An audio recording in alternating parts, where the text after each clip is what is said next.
In this video, I'm going to show you how you can open and run multiple VLC program on your Windows computer. If this video helps, please like and subscribe. So if you wish to split your VLC program, it's pretty simple. Just first go to your VLC program and double click on it to open. As you can see, this is one program that I've just opened. However, I wish just to open another one like this.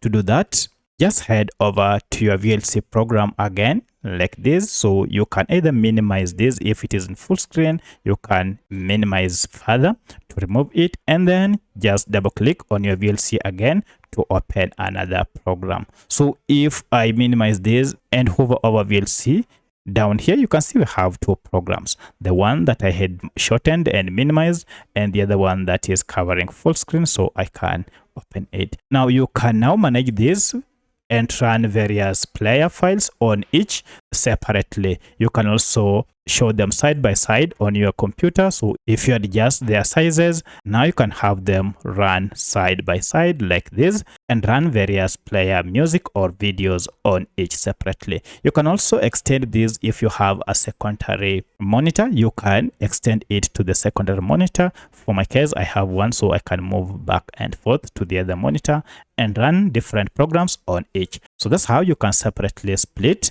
your VLC program on your computer. If you have any other question, kindly let me know in the comment section. Otherwise, thanks for watching, and let's meet in the next video.